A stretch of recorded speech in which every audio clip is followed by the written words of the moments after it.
चलते हैं अपने अगले सेशन की तरफ। आज का तीसरा सेशन जिसका नाम है the south saga, rooted, relevant and revolutionary.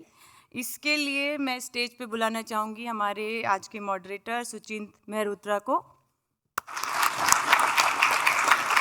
तो सुचिन जी, आपका स्वागत है। ये film companion, Hollywood reporter, Hindustan times और फर्स्ट पोस्ट जैसे ब्रांड्स के लिए काम कर चुके हैं।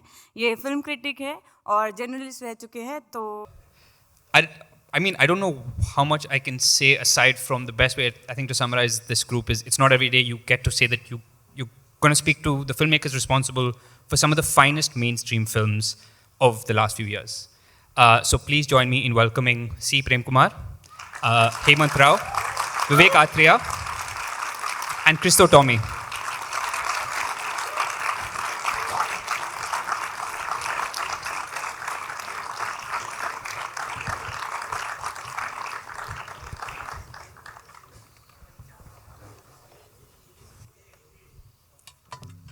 Are we ready to drop wisdom, give advice, change lives? Okay. Firstly, thank you all for being here. Like I said, it really is such a wonderful opportunity to talk to the four of you about four very vibrant, distinctive film industries. I really wanted to use this sort of conversation to talk about a lot of things, big and small, about the state of the film industry, of everything Hindi cinema could stand to learn from the industries in the South, which I think is a lot, as well as just where we are overall as an industry. I want to start with a box office question. You know, there's this myth that goes around that, you know, I mean, it's a fact that mainstream cinema in all four industries is a lot more rooted. I think Hindi cinema is definitely going through something of a crisis right now, creatively, you know, commercially as well. People don't know what theatrical means, what is a theatrical film, what should it be. But there's also this myth that the four industries in the South have all figured it out. You know, commercially, everything is great, everything is wonderful and happy there. And we're the only ones struggling. Is that true, or are we only seeing the successes? You are the blockbuster man. See, the thing is both ways actually. See, in every industry, out of some 10 films, you get to see some 2 to 3 successful films. And the amount of success in those films which is making that sound is very huge as far as South films is concerned. And see, the thing is, we can't measure everything, how good a cinema is by the box office success. For example, if I have to say, there is a film called Balagam in Telugu, which is one of the best films that has come out in the recent times. But I think it doesn't have made sound or made that much of noise to Hindi cinema, that kind of a film has never existed. So, see, the thing is, it's not that I genuinely believe there is, see, the thing is, when it comes to cinema or any art form, there is no language barrier like there is Hindi cinema, that Hindi cinema has to learn from Telugu cinema or Kannada cinema or South cinema. But see, art form doesn't have any language. See, there is a lean time in every industry. As far as South film is concerned, the films are very rooted. The ideas are very rooted. For example, KGF worked big time and Pushpa worked big time, not just because of the scale of the film, but the rootedness of the characters or the rootedness of the emotions that they have put in. So I just believe in that. That's it. Yeah. Actually, what I think, what Hindi cinema, I don't think Hindi cinema is depreciated, or I don't buy that narrative. For me, what has happened is that if with Bahubali and KGF and the likes, which films that broke out from a regional space, it sort of opened up doors that they are not contained to a particular region.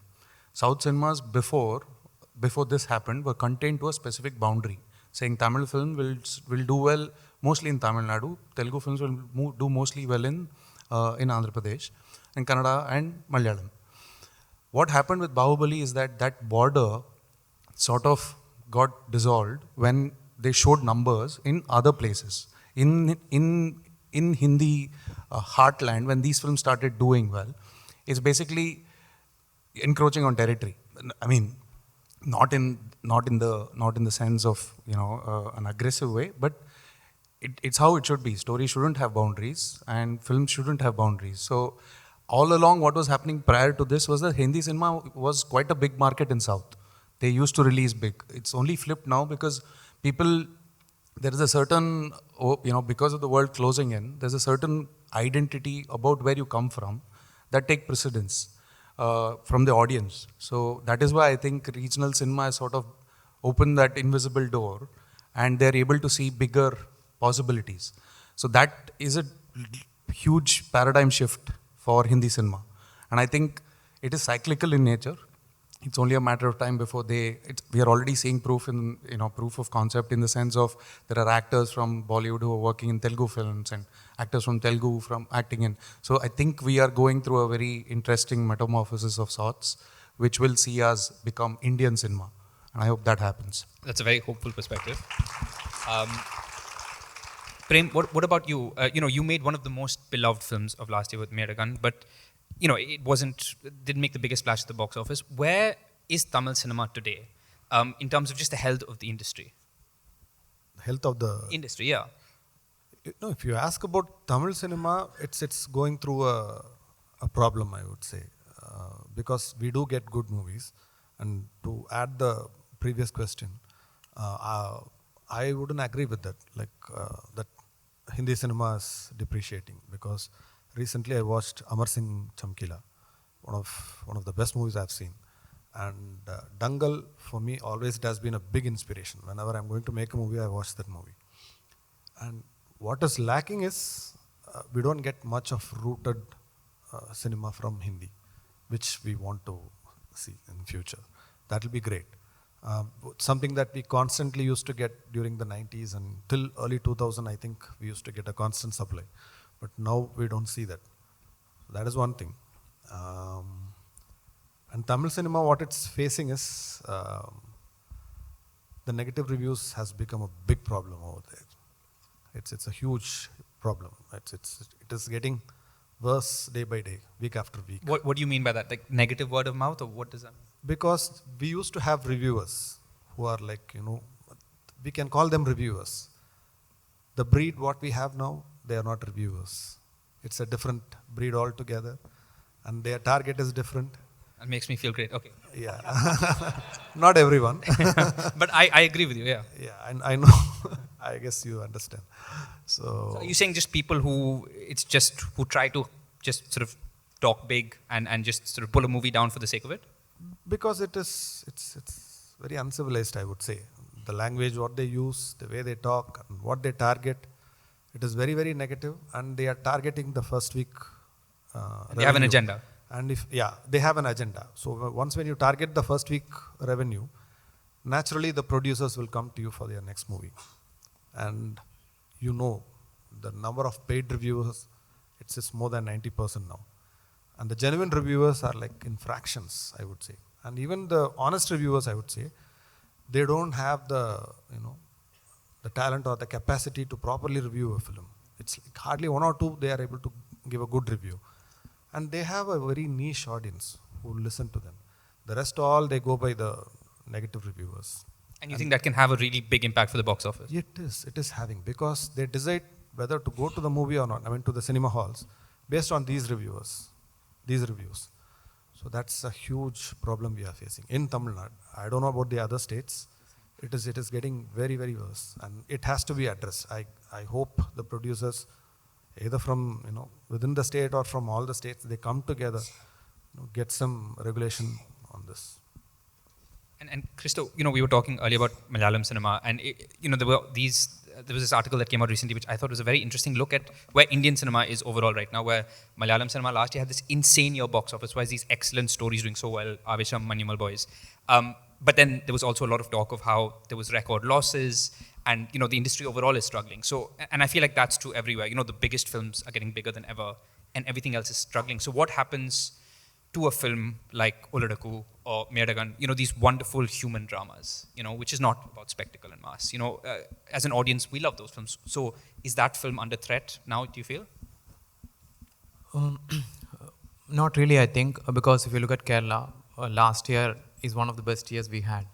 And not just films that are commercial, if you can use that word. Not just that kind of film found success, but there are a lot of films like that hard found success. And my producers who are from Hindi actually, Ronnie and Abhishek and Honey, I mean, their team keeps telling me that a film like Ullurukku, because it's made in Malayalam, because it's released in Malayalam, we had such a big opening, which might not be possible in other states. So I'm blessed that I'm actually from there and I got to make a film there and get it released there. Last year was a special year, I think, for Malayalam cinema, where a lot of films, whichever genre they are, whichever style, or films even without big stars found success. Like Manjumail didn't have a big star, Prem didn't have a big star. So a lot of films found success. A black and white film, a big star, like Mammootty did a black and white film, and which became a big success. So I think, but prior to last year, I think like with every other industry, prior to last year, we are not having such a good time. But last year, especially, people started coming back to the theaters and started watching films in theaters, which I think is a very healthy sign. At the same time, what's really special is that different kind of film found success.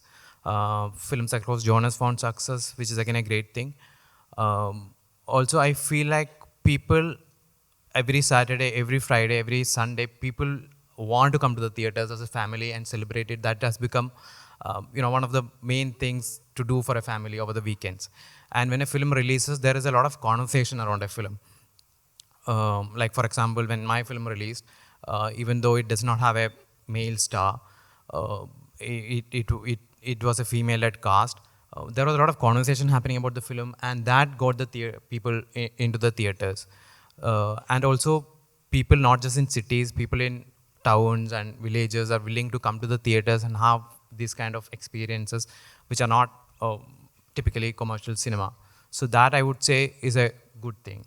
And also with Malayalam cinema, what I feel is that, like everyone is saying, it's a lot more rooted.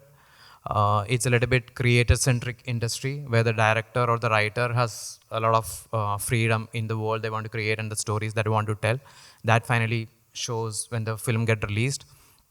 And people are also willing to take risk, maybe because the budgets are not so high.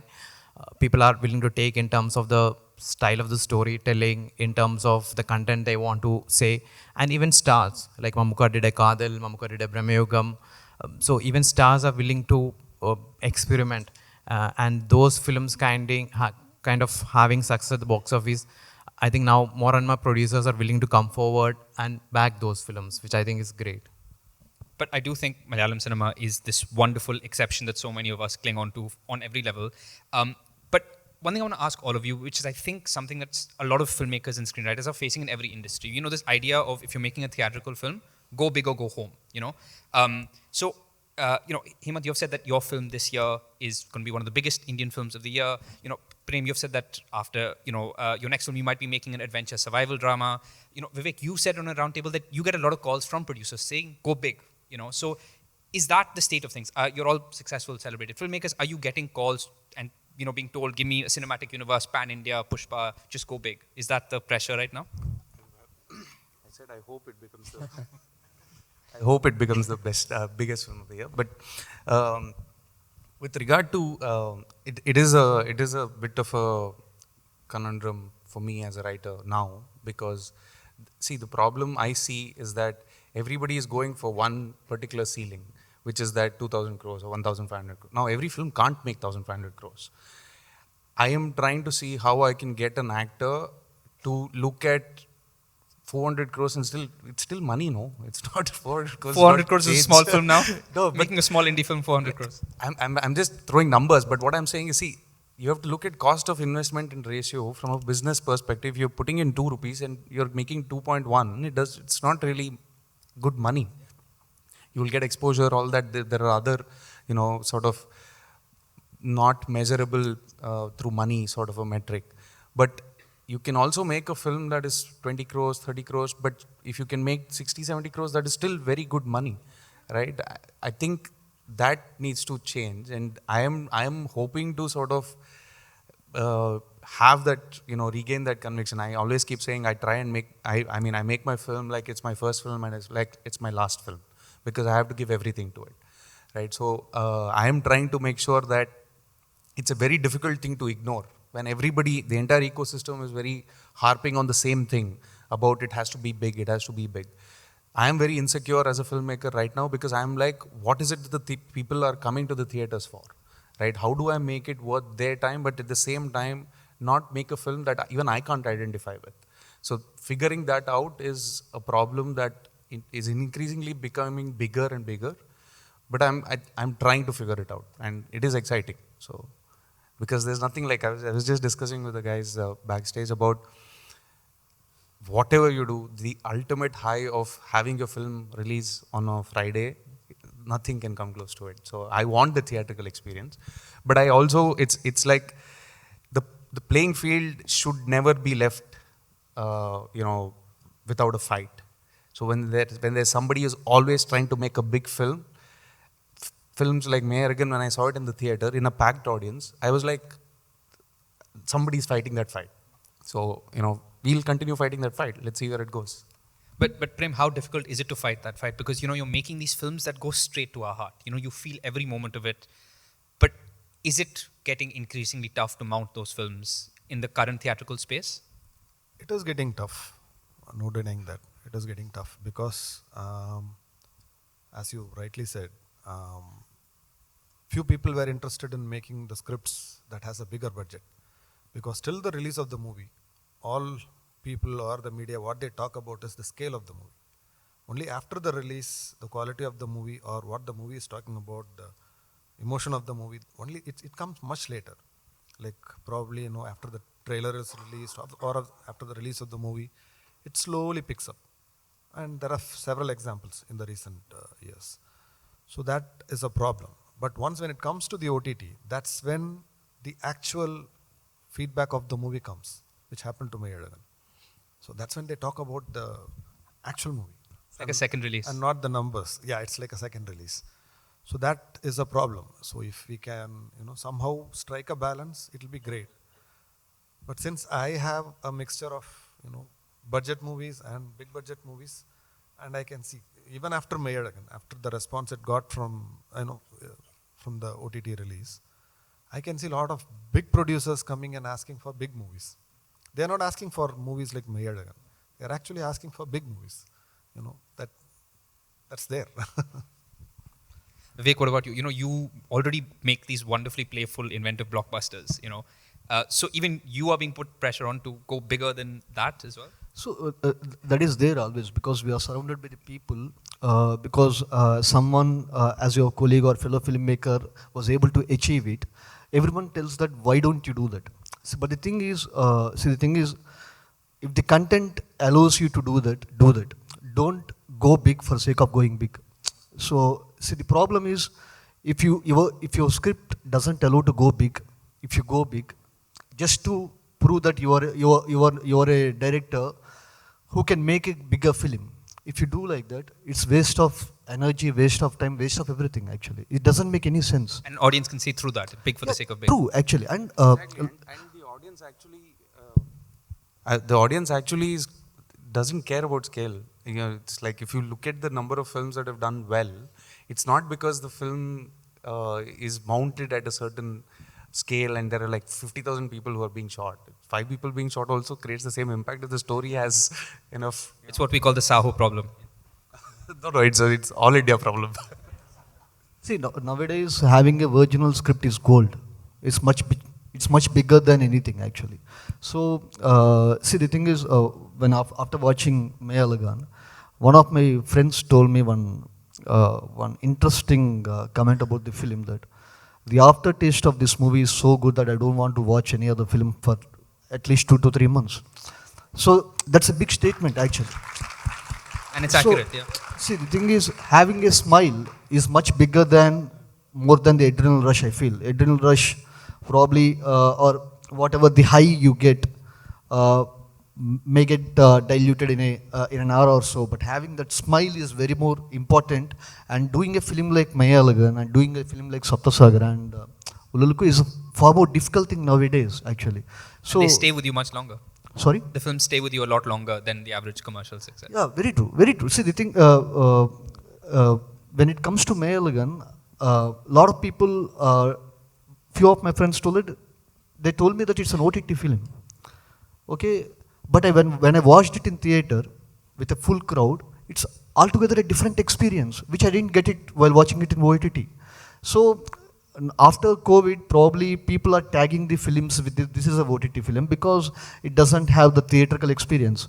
See, sharing an emotion with thousands of people is a different experience altogether. And it's high time we as a people, as a filmmakers, as an audience, we shouldn't discuss about box office number. Rather, we should discuss about how much you like the film. Yeah, so I think Ideally, it's very much needed nowadays because good cinema will live for a longer time that way. Yeah. I do want to ask all of you about screenwriters and the lives and screenwriting, but first I just had one more question on a larger industry perspective. I want to ask all of you what your perspective is on working in Hindi cinema. Because, over the last few years, we've seen so many filmmakers, whether it's Atlee, Pushkar Gayatri, recently there was Roshan Andrews, sort of often remaking their films in Hindi cinema, and it's almost positioned as this big, exciting step in their careers, which is odd because as an audience, it feels like today the finest, most exciting mainstream cinema is being made in the 4 industries in the South. So is working in Hindi cinema, is that something that excites you? Is working with Shahid Kapoor goals at this point? Like, what is that an appeal for people? It's a very subjective thing, actually. Yeah, see, the thing is, working with Shah Rukh sir or Hrithik sir, definitely, it's a great thing. But when I have to talk for myself, I'm not comfortable with the language. I don't know Hindi much, actually. So when I write my own script, I have to think in Telugu to cater it to my audience. If I'm not able to do so, though even if I have a writer, there will be some sort of translation loss, which is not good for the process. So that's my thing. Yeah, so that's it. It's kind of the same. For me, it is about where I come from. Like, I need to be comfortable with the language. I can speak a little bit of Hindi, but my thing is, my desire to work in Hindi cinema would be driven more by the art collaborators that I can get to work with, because these are people who have grown up watching, to be in the same room as somebody like Mr. Bachchan and to say action and cut or to have a scene would be any director's dream come true. So that is something that is it's not the allure of the size and all that, because I think that a film can break out. That is, multiple evidences has been presented in the last few years that if a film is good and if it has that, it has the ability to travel, right? So I don't need to come to Hindi cinema to sort of get that scale, but some projects I might need the budget which Kannada might not offer, which is why I would probably look at Hindi from a canvas perspective. But it is still inorganic for me. Like, I have to wrestle with myself to get to a point where I'm like, okay, you're making the film for the right reasons, right? I have to ask myself that. So, Not scale for the sake of scale. Like, for me, it's, now I can dare say that 96 was actually returned for Hindi. It was, I wanted to pitch it to Mr. Abhishek Bachchan. Okay. That was the plan. But I didn't have the contacts, or I didn't know the means to reach her. Now they all want to reach you, I'll tell you that. Hopefully, yes. And but then, of course, it happened in Tamil in a good way, and of course, I had my friend Vijay Sethupathi to support the film. So it happened. And I have a personal reason also. Of course, I know Hindi very well. I can speak, I can't read and write. And my father, he grew up in North India, though he's a Tamilian, he grew up here. So he speaks good Hindi. And I was constantly exposed to Hindi cinema. At that age, till probably I joined the film institute, whoever asked me, who's your favorite actor? I used to say Nasruddin Shah. That's how it was. I used to watch a lot of Hindi movies. Now it's all mixed up. And the thing is, I have written a script for Hindi now. And I'm going to pitch it here. I have started the process. And the main reason is the diversity of the Hindi audience. It's not, if you say Tamil industry, it is Tamil Nadu. If it is Kannada, it is just Karnataka. In Hindi, if you say it involves a lot of states. And the diversity is huge. And you can position your script in various states and the color will change extremely. So that's a good thing about Hindi cinema. So if you get a call from a Bollywood producer, which is a very Bollywood producer thing, type thing to do and say, remake 96 in Hindi, would you consider it? I mean, I desperately wanted to do it. And I even tried for probably a year and a half. But if you get that call today saying, we'd love for you to remake it, would you do it? I will. In fact, I wanted to remake 96 and Maya, both. I'm still trying. We can all cast that in our heads right now. Like, Of course, I mean, I really wanted to do it. I was desperate, in fact. But then, since I was writing my next Tamil scripts, I couldn't concentrate on this. If they are ready, I will be more than happy. I studied filmmaking at SRFTA Kolkata. I studied for 6 years there, and after passing out, I only wanted to do Malayalam films because that is what I grew up on. I didn't really relate to any other place or language at that time. I badly wanted to go back, make Malayalam films. And a lot of my friends at that time came to Bombay and was working as ADs here. I went back, and then from then, it was an 8-year struggle to kind of make my first film because of various reasons, female-led cast, the kind of subject that is dealing with. Meanwhile, I made Korean Signet as well. But then I felt that because I did not kind of, and for the 8 years of that time, I was literally sitting in a room and writing the script. And my film is finally produced by producers from here, Roni and Abhishek and Honey. And my Netflix docu is also produced from the producer from here. So I always felt like an outsider in Malayalam industry, if I can put it that way. I still feel that way. So right now, for me, it is what the story demands. When I get excited by a story, I think about organically where it should be placed. And if Hindi or North India is the answer, then I go with it. And when an opportunity came for me to do a show, I was very much excited because I wanted to do something in Hindi for the longest time. And for me, it's about industries are totally different. The freedom that you get in Kerala, you wouldn't get it here. How people function is completely different. Contracts and everything. People back in Kerala might feel offended by, like when you ask somebody to sign contracts, a lot of people are offended by it. Or if you ask somebody to give invoices, people are offended by that. But then the industry basically works on relationships. So that is how the industry has been functioning, and it has been functioning in a good way. So I can't say either of it is bad or good. Both has its own pros and cons. But I, as a filmmaker, want to be flexible to do films anywhere and across genres.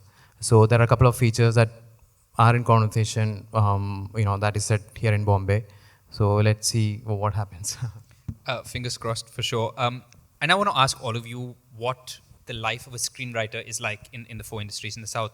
The sense I get is, and I could be wrong, but something that a lot of screenwriters do is they become directors because they don't have a choice. How else will I get the respect or money or importance I deserve? And I feel like while it happens a lot in Hindi, I feel like it happens more in the South, where you have writers who pivot and try to become directors as well, because that's the only way. So would you say that's the case? And how difficult is it for a true blue screenwriter in terms of money, in terms of significance, importance, credit, all of those things? Is it the same everywhere? I hope someday writer will get their due credit and money. Yeah, I think that day will be very soon. But till now, the thing is, there are a lot of writers who have turned into director because they didn't get their proper credit. So that's the problem, actually. We respect the director so much, and we don't give credit for the writer. That's not right, actually. That's not right on many parts, actually. But that do happens. That's how it functions. Yeah. So that's why a lot of writers who really wanted to stick their profession to writing, they are turning into the directors, though they are not so much of interest in the direction. They are getting into the direction just because they don't get paid properly and they don't get that credit properly. So that's the thing. Someday or the other, probably this might change. I genuinely feel jealous about Malayalam film industry because there are a lot of good writers, and I've seen for almost a lot of films. Recently, I watched Kishkinda Kandam, and there is a different writer and there is a different director. I want, because there was a lot of shortage of writers in Telugu film industry. I want to collaborate and I want to bounce my ideas with a lot of people. and that rarely happens. So yeah. So you're looking for writers? Because I can point you to a few. Yes, I Okay. do. We'll give you Vivek's number I'm after looking this. for writers actually. Yeah, so because that's very rare to find writers. Yeah. It's a huge problem in Karnataka, in Kannada film industry, that writers are not valued for what they bring to the table. It's an afterthought. Many times the producer will come and say, what if we do this film, change this. So the writer is a tool, and he or she is not really I think that valued. example, the producer is a tool, but yeah, I take your point. Yeah. No, but that is one thing that I would really like to borrow from like best practices perspective. The way writers are treated in Bombay, I've interacted with a few writer friends of mine here, and it's very nice. Like case in point, I worked only on the first half of Andhadhun, but Sriram Raghavan was so gracious enough You're credited. Yeah. that I'm still credited. I won a national award for it, and I was like, really, do I deserve it? So that speaks volumes about the ethics, about the value of what a writer brings to the table, and the best practices that exist here. I think the South is trying to catch up to. I think Malayalam, there are good writers where they're valued. I think I would be the wrong person to talk about it, but in Kannada it's really bad. We don't have a place to register our scripts. All of us have to come to SWA, and which is a great platform, but we don't have anything internally to have and speak for writers' rights. So Or the SWA should become pan-India. yeah, I mean it is. For us it is like since there is no other sort of a body, we end up like I tell a lot of my writer friends and young writers who reach out to me that make sure that your material is registered and you become a SWA member, and follow best practices. Don't give out your story without the right practices. So that I feel requires a massive overhaul in the way we look at cinema, because cinema is constructed from the foundation of a good script, foundation of a good story. You can build a long, tall, beautiful building, but if the foundation is not strong, it is going to collapse. And that is just, it's like, it is the most obvious thing. There is nothing to refute that. And I hope that changes.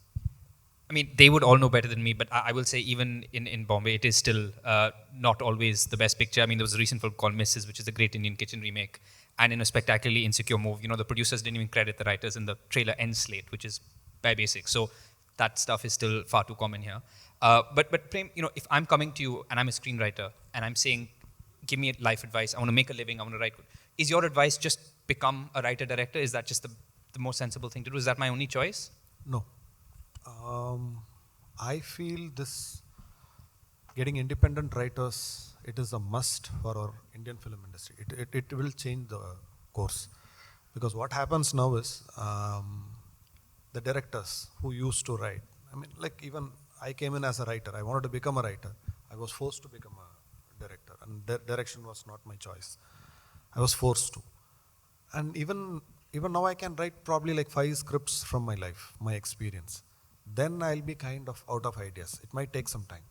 So already I have started, I have employed a writer and I'm taking scripts from writers. I've already started it. So that is one good thing to do because you'll have a different dimension. And the problem what we are facing in Tamil, I don't know about the other states, this remake rights, it comes to play.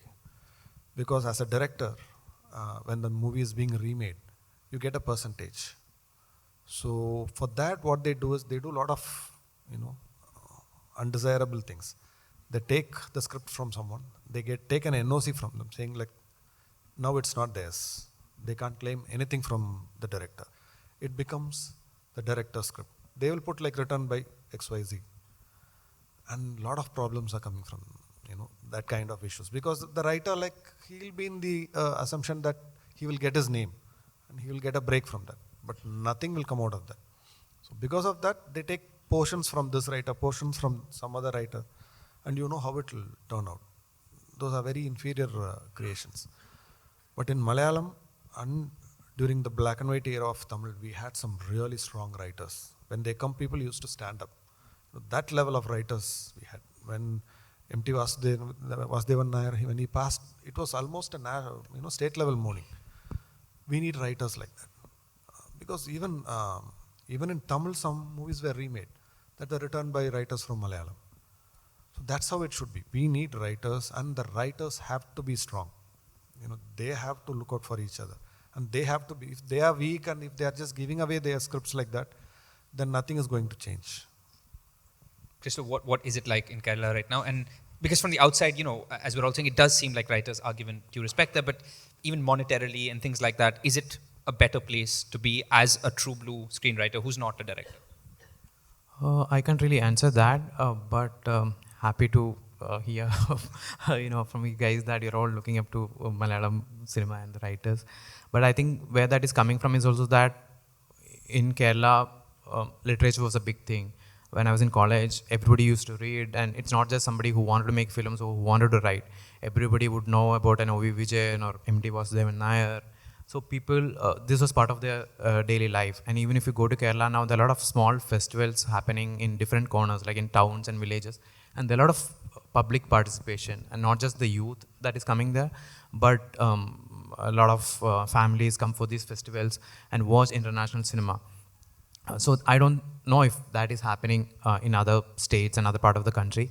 So I think that is the reason why there is a good foundation as far as writing is concerned in Kerala. But regarding the pay and regarding the rights, I think I can't really say that we are in a good place. I think writers are hugely underpaid because if you do not have a good script, there is no good film.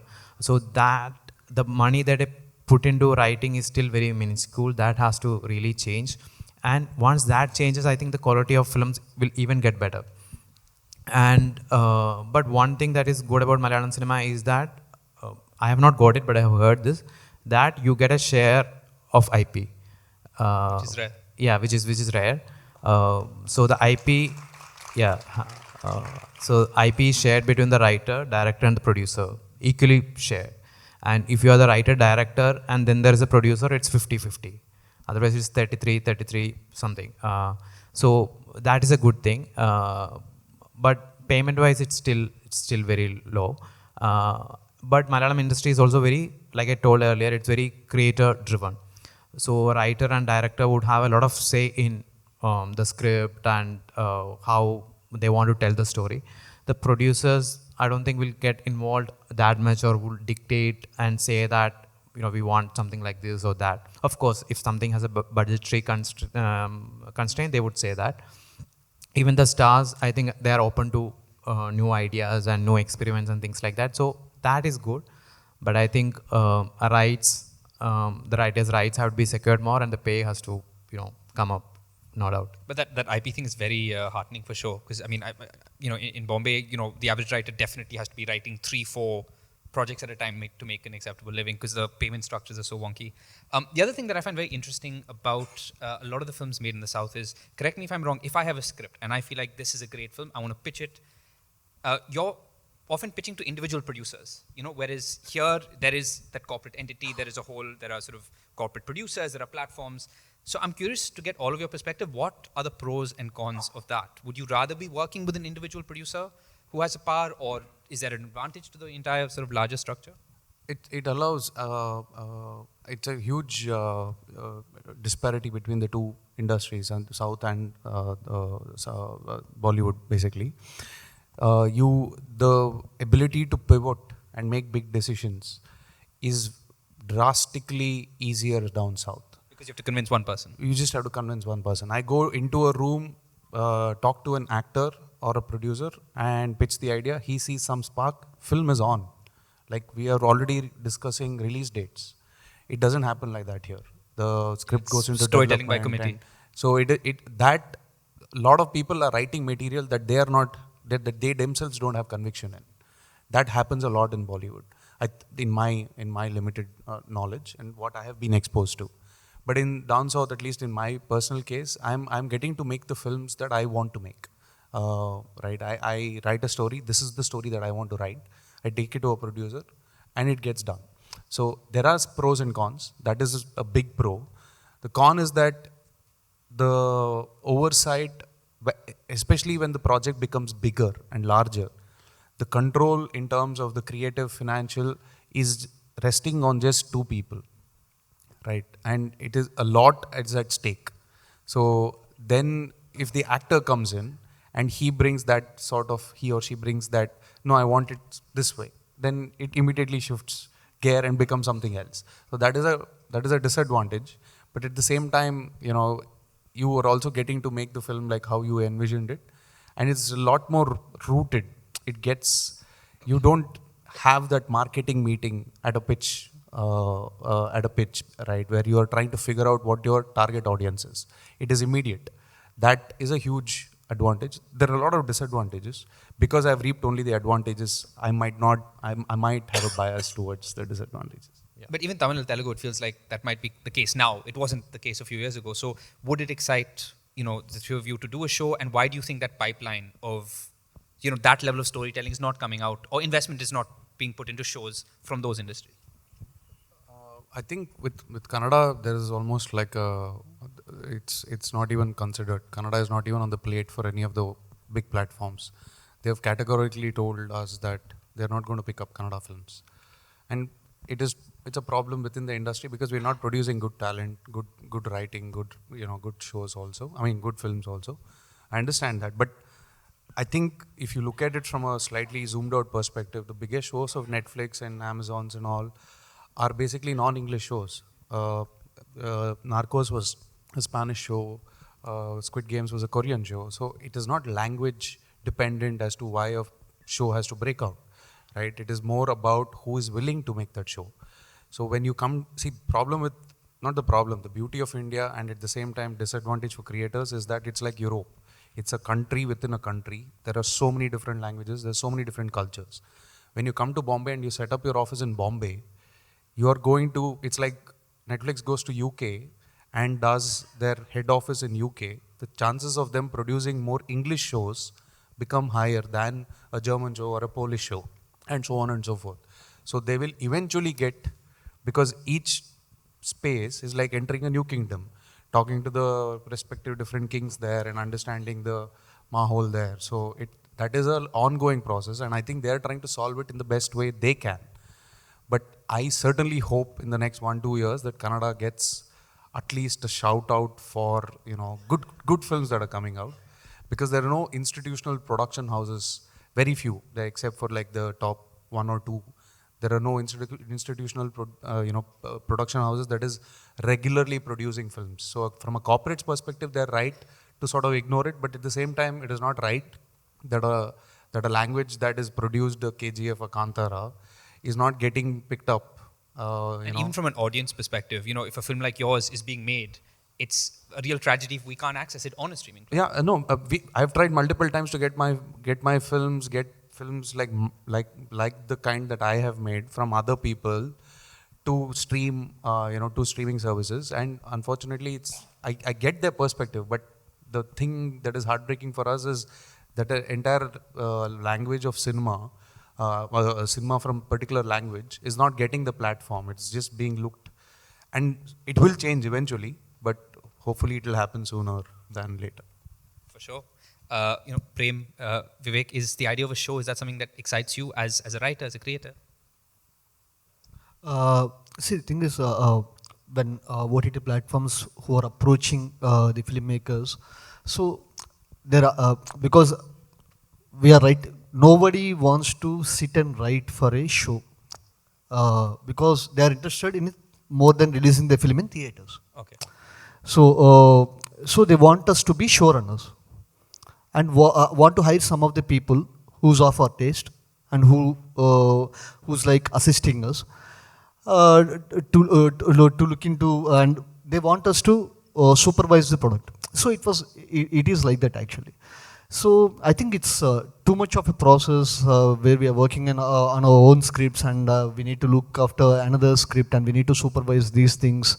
So that's why I haven't seen any filmmaker from Telugu focusedly contributing to their shows with their own stories.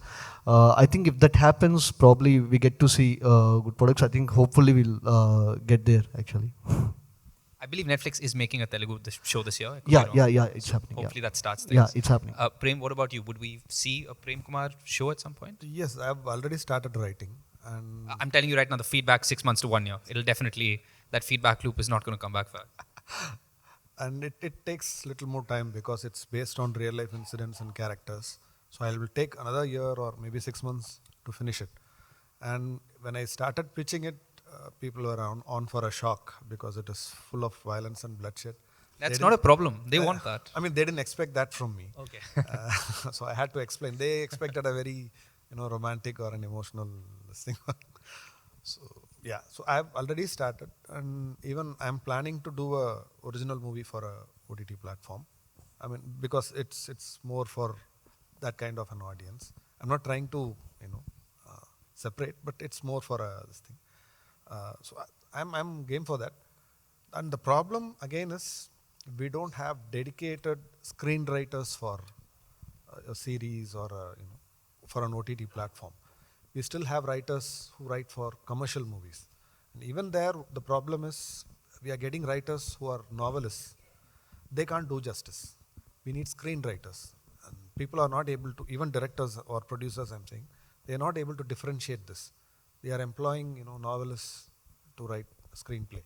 And it's failing big time. So the screenwriters, they should come forward, or the directors should identify them. That transformation should happen. And even for shows, they have to come forward. We have few, even in Chennai we have a few, but they are not making it big. Even if they do, when the script goes and when it comes out, it is tampered so much, they lose interest. They go back to cinema. That's the problem. As Prem sir telling, when we are going there, we have every freedom to do our own way. Actually, probably we can explore whatever we haven't explored in normal theatre release. We can do that because we have every freedom to do that. It's probably, yeah, we are taking time to crack that space where we are more excited about more than the audience. Yeah. No, but as a format, long form is the most beautiful thing for a writer because you actually get to dwell on the character. Each arc becomes important. So I definitely hope to make a long form show in Kannada somewhere down the line. Fingers crossed. I'll just do a quick time check to see I'm not getting shouted at. Okay, we're good.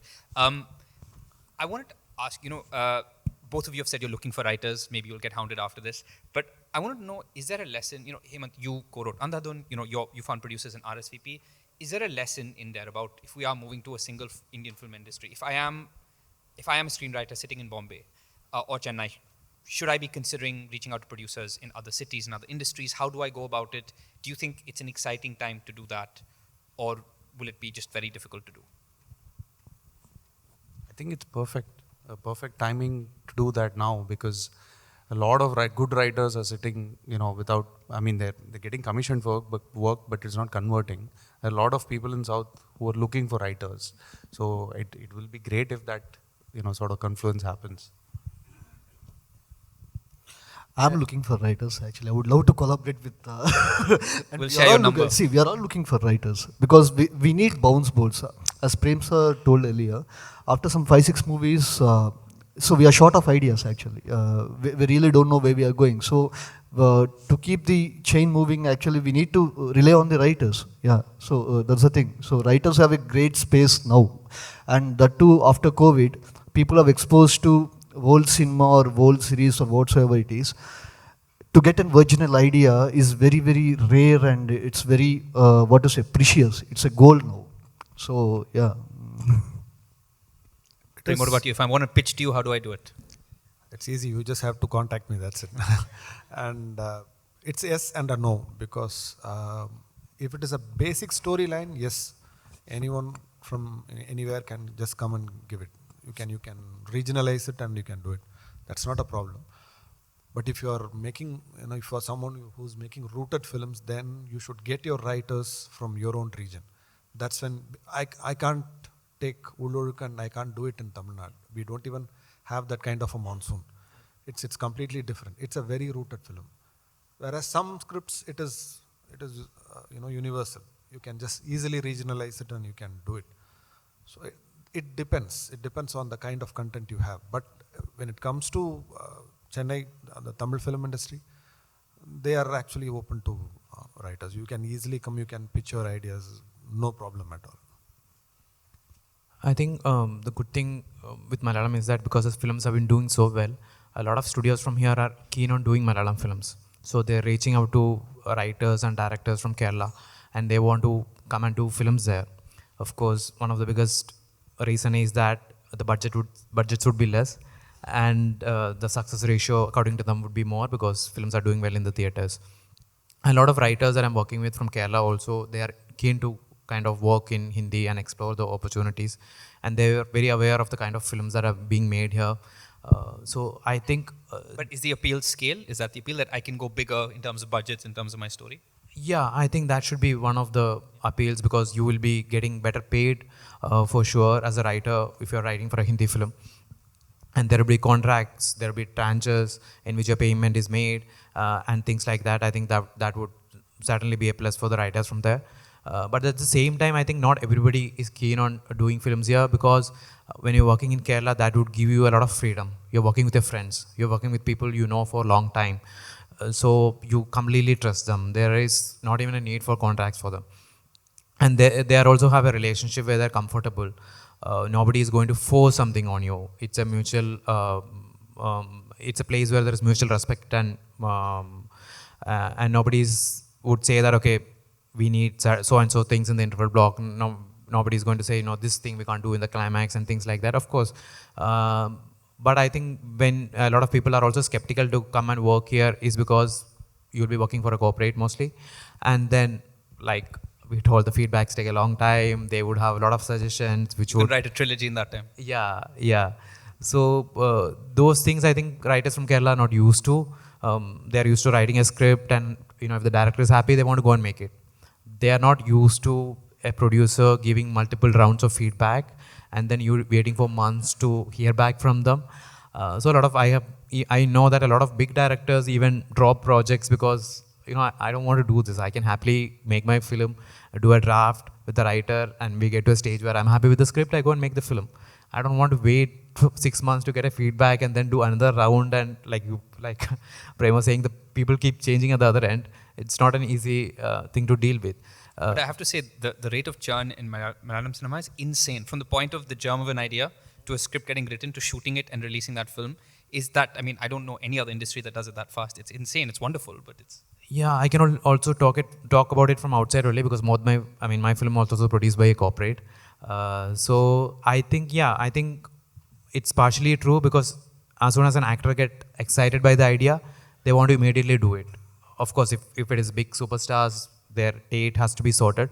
But otherwise, they want to immediately get onto the project and do the project before the excitement kinds of wanes out. So you're not waiting till 2027 till somebody's dates freeze up or some stars free or something. Yeah, but at the same time, there are also people, I know my friends who are waiting for like 5-8 years reworking on a script with stars. So that also keeps happening.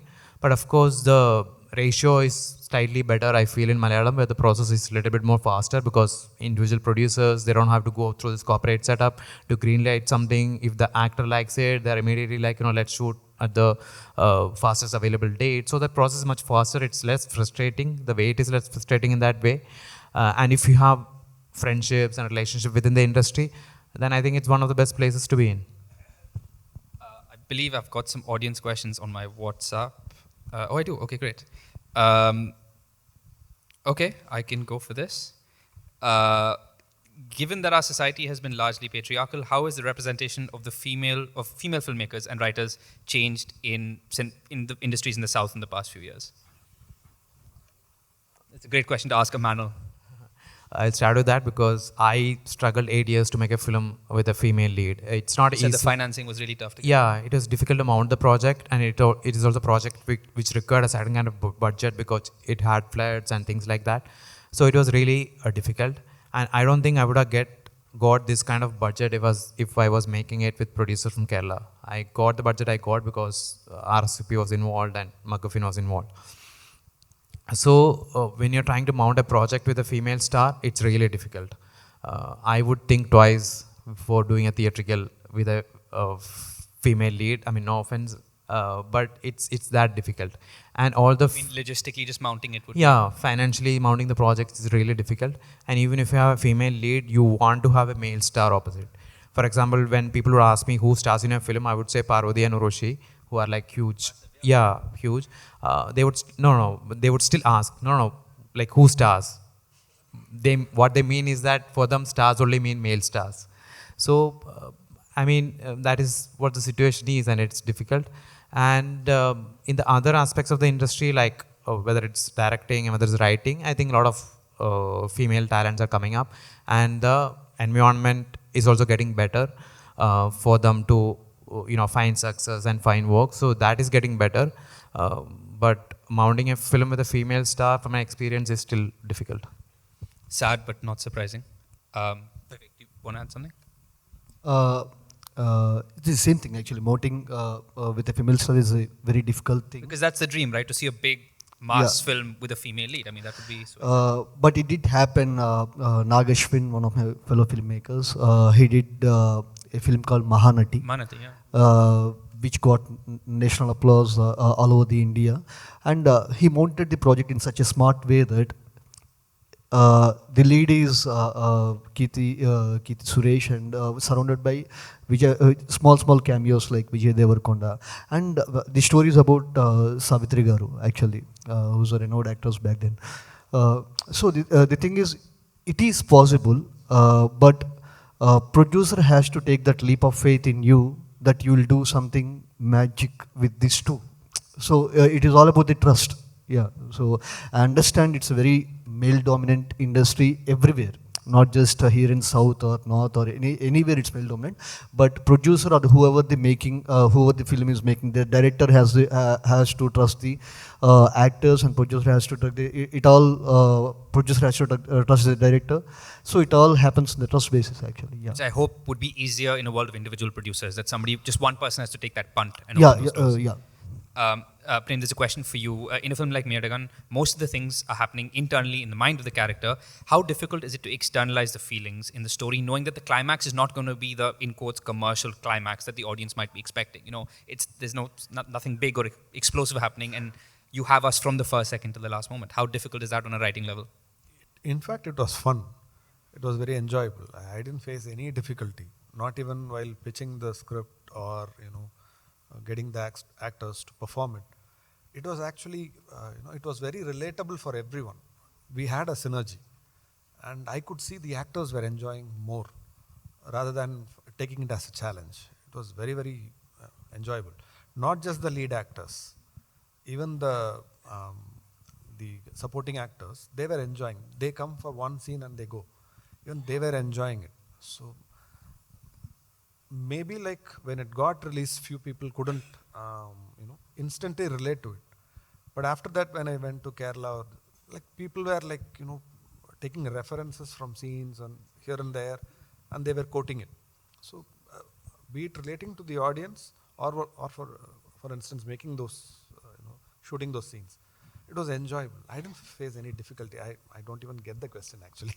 No, but when you were writing, did you ever feel any pressure to add some sort of big dramatic moment, which is that sort of tendency, that fear of just hooking people? No, absolutely not. I would strongly recommend don't do that. If you do that, you will end up neither here nor there. If you want to make, hardcore, commercial, explosive films, do that. Even I enjoy watching that. But if you want to do something like that, don't compromise. Stick to the emotion of the film.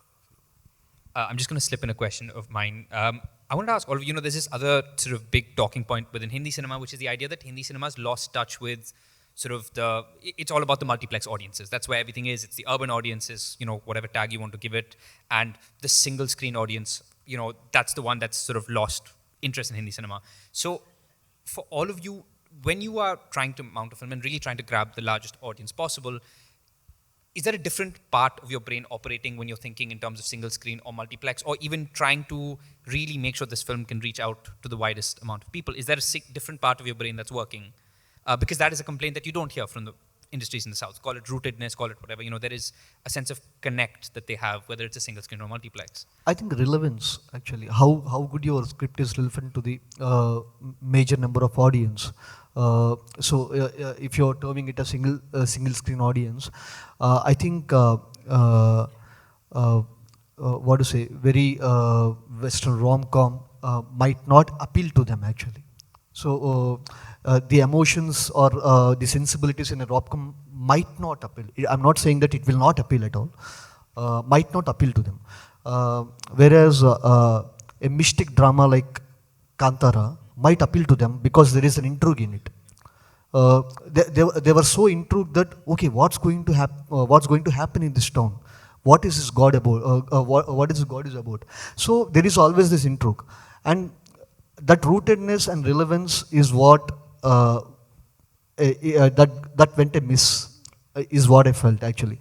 As Sir mentioned, Chamkila is one of the most rooted films that has come out in the recent times, but that is released on the Netflix. So if it had the theatrical release, probably people would have talked about it in a different way actually. Yeah, it would have been a blockbuster. I hope you're right. I mean, I love that film, but I really hope you're right that it would have been a blockbuster. But yeah, what about you guys? Do you think separately when you're thinking of a different audience? I don't think in No strategy, no. No. I don't think and write. It just flows for me. It's just a natural flow of emotion. Once when you start thinking, you deviate. Of course, I mean, if you do those changes, I can understand what you're saying. It may, get you some results, but as a movie, it will not stay in the minds of the audience. It might be it will be short-lived for a week, maybe. That's all. So I would say don't do that. Rather, as a filmmaker, what I would say is try to reach it to the audience like what the content is all about. Because as I said, like when I went to Kerala, few of them they were like teasing me. They said we watched the full version, not your people. They said that, and in Andhra it was a hit actually, more than Tamil Nadu. It was a hit, and even the press people, they came to the stage. They didn't allow us to come to the stage. They came to the stage and they were appreciating us, which didn't happen in Tamil Nadu. So the point is you have to reach it. There, be it Andhra or Kerala, we had the people to reach it to the audience. They were able to understand. Here it took some time. So rather you should take that extra effort if you're taking, doing a different kind of a movie or an unusual kind of a script. You have to take that extra effort to reach it, cross the barrier of the reviewers, and reach it to the people. So that effort now you have to Know who you're making the film for. Huh? Know who you're making the film for. Yes. Yeah. Hemanth, what about you? When you're making what you hope is the biggest film of 2025, what calculations are going through your head? No, see, when I'm writing, like he said, I'm trying to channel that version of me that just wants to, pour it out. I'm not trying to sell the film when I'm writing it. I have to think about selling the film once the film is ready. I have to know that I'm making the film for, out of 10 people, only 8 people are going to watch my film because of a certain aesthetic, right? That is my awareness of the market. Now, my job as a producer / writer director would be to then be honest to that 8 people first. Then after the film is ready, make sure that all 8 people watch the film. I think that is something that we fail at. Films are being made for a target audience, but it is not enough work is being gone into, from the corporates, from individual producers to ensure that that audience is showing up. That's not on the writer. That's not on the director. That's not on the, actors. It's the heavy lifting of the marketing department, the producer, to make sure that the film gets, the product, film, cinema, whatever you want to call it, gets distributed to the right audience. So that I cannot do when I'm holding the pen and figuring out, okay, what happens in this scene? If I add this, then that people will come. Then it will just become like, Strategy, it'll just become a... It won't be a film. It won't... project you're assembling. Yeah. It'll just have, a bit of everything. It'll be a cocktail that nobody can drink. Yeah. True. Actually, it's a very dangerous space to be in, actually, because while you're writing a scene, if you think of, okay, it will cater to this audience, let me add some spice to it. Let me add some comedy to it because it might appeal to this kind of an audience. It will be no one's film, actually. And at the end of the film, you will be wondering who's the writer of this draft, which I wrote right just now. Yeah. Christo, what about you? As you're, I'm assuming, stepping into far bigger projects, budgets-wise, etc., is that a part of your brain that's going at all? That, am I trying to, on a writing level, reach out to a larger audience? Am I sort of changing the way I approach my writing? Yeah, of course. I mean, with Ulurko, it's a project that I wanted to do it the way I wanted to do it. I hope that if I do it in the best possible way, people will come to the theaters and watch it. So I did not make any compromises, or I did not think that if I add a song, more people would come and watch it and things like that. But going forward, like when I'm writing new films and I'm pitching it at different stages, I also pitch films at a story stage sometimes. I also pitch a film when before the script is written. So a lot of times you have to kind of, I kind of start thinking about the audiences for which market this film is going to work. And because I struggled a lot to kind of mount my first film, I am aware of how difficult mounting this film is going to be. And if the film takes 8 years to mount, I don't want to do it now. So I'm very well aware of the fact that how can I raise the finance for this film, how much, like what numbers would this film appeal to, what strata of the society would it appeal to. How do you work within the system? Yeah, how do I work within the system? I do not want to, at this stage, make a film just for the multiplexes. I want to make a film that would kind of travel across the borders. You know, people in villages would come and watch that film in the theater. So that is something that I'm very aware of. And even while writing, or even while, more than writing, I think when you're choosing a subject, that is when I think this question comes, becomes most relevant. Because is this something that can kind of travel, across people from different, spectra of life? Because a lot of times the subject would be interesting, but you would know that it would appeal only to a certain section of society. For example, when I was making a film, I went to a relative's house, and we were casually having a chat about films in general and going to theaters and watching films. And my auntie was saying, why would I go to theaters and watch a film where I have to cry? I have enough problems in my life. I want to go to theaters and enjoy it. I want to celebrate it. And that I can kind of understood when, for example, a film like Avesham released. People were just going to theaters to have fun, dance. And so I'm aware of that. And, while writing or while kind of deciding which idea to go for, that becomes a factor. So, like you said, when you're talking about the topic or the genre, then you know sort of what the appeal of that film could be. Yeah. Also, I mean, I don't know. I mean, I'm also still learning. This might be an unpopular opinion, but I would, like me and my writer sometimes would say that, like, what is the core emotion of this film? Can we sell this? Can we sell this big? That is something that we discuss. If you look at a lot of successful films, the core emotion would be so strong that would connect across, people from different states and countries and things like that. So that is something that we kind of discuss right at the initial stages to look at whether this is something that can really, bring in the numbers. Prem, the last question is for you from the audience, and then we will have to call it there. There is a question about how you brief composers in the music of your film, because it plays sort of such a central role in establishing the emotion. What is that conversation like in terms of how do you sort of brief them about the kind of feeling you want to capture? What is that brief like? What is that conversation like? With the music director. Yeah. First of all, he's a friend of mine. It's a very long-standing friendship. So the first thing what I do is I give a narration. Since he can't read Tamil, I give a proper narration. Then I have to brief the situation, why we need a song there.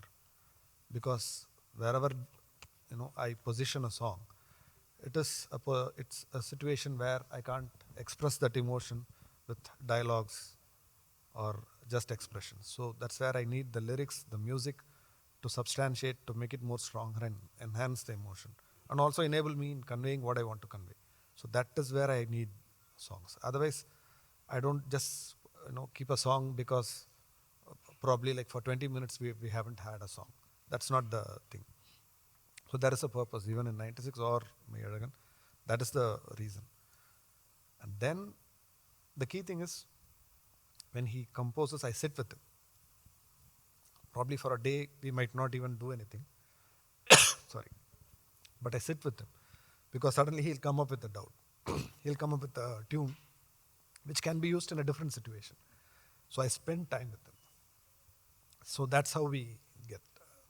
I imagine what's as important as the moments where there is a requirement for music are the moments where you need silence. You need silence for us to view those characters. But I will have to call it there. It is time. But I want to thank all of you for your insight, for your perspective, for your time. All of your films have given us so much joy. Thank you so much.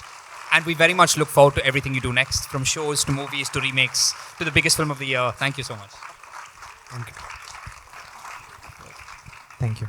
So this was just a really fantastic session. South cinema is just starting to spread its wings towards OTT. And like they said that they're looking for screenwriters, we better start learning at least one southern language.